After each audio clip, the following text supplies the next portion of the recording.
So guys, this is a video that I've actually kind of dreaded making for you. It's not the videos that I want to make. I want to make videos to where I'm like, oh, got out there and caught 20 pounds in a tournament on a place I've never fished. And that's kind of not what this video is. It's another video just about struggle and tournament fishing. And I'm doing this to become a better angler. That's my goal. That is where I'm trying to take this. That is my don't back up, don't back down attitude. And that's what I'm trying to do, is become better, become the best that I can be by spending the time out there on the water, by putting myself in the not so great of fishing positions. First, Shenandoah Division tournament on Kerr Lake was first time I'd ever been to Kerr Lake. First time I'd seen it.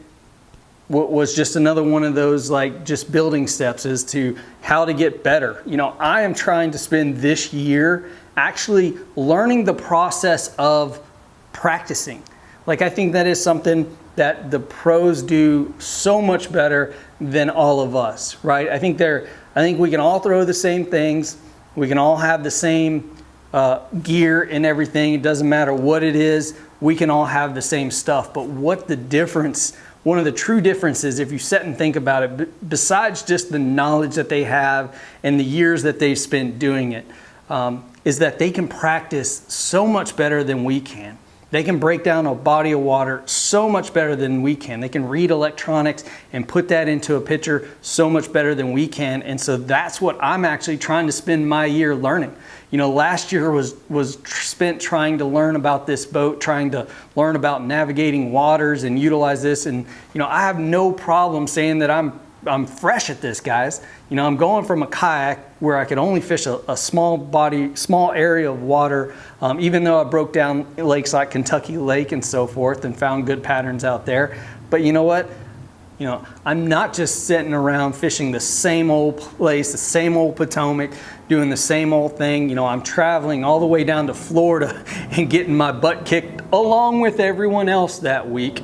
But you know what? Getting my butt kicked there, coming back and asking for more, going up to the north, just traveling all over, trying to get that experience of fishing different places. And again, not just being that person who can fish their local area so extremely well that they win everything in that local area. Because I've seen people do well in every body of water, right? And that's where I'm trying to get. That's what I'm trying to do, is to become a good enough angler that I can do well in every body of water, not just be put on fish by somebody, but find my own fish, right? So I jumped up to the boater position on Kerr Lake, and I did that for several reasons. One, I felt kind of confident that I could land a good limit. I really did. I didn't have any problems catching fish the first couple of days, and when I checked the pattern on the second day, it was there, it still worked. So I was like, hey, this is good. If I run enough of these things, I can get a limit.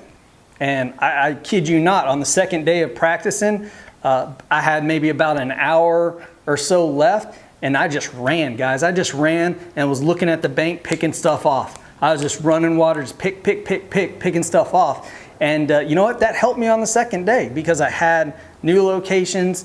But the problem with that, and the problem what I did with that practice, was I didn't do that soon enough. I should have done that way earlier in the day so that I would have had even more spots to run.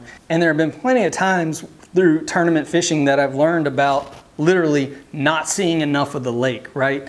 I think if you're tournament fishing, sometimes you can lock down in a spot, but majority of the time you have to see as much water as humanly possible, as time permits as well, just at least laying eyes on it. So I jumped up to the boater position in this one because they had low amounts of anglers. They only had a turnout of around 50 people. So I was like, hey, at least I'm top 50, right? But at the end of the day, I didn't do that great. But you know what? I still. The cool thing about that was that it allowed not just me to fish as a boater and get that experience. And I'll explain one of the reasons why I did that too. But it allowed 2 other people to fish. So that was pretty cool, right?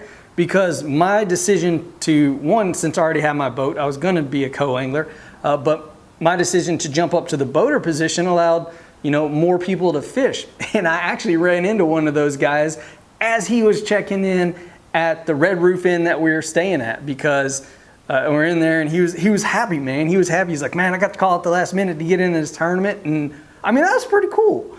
But I made that decision based on what happened to me at Lake Okeechobee.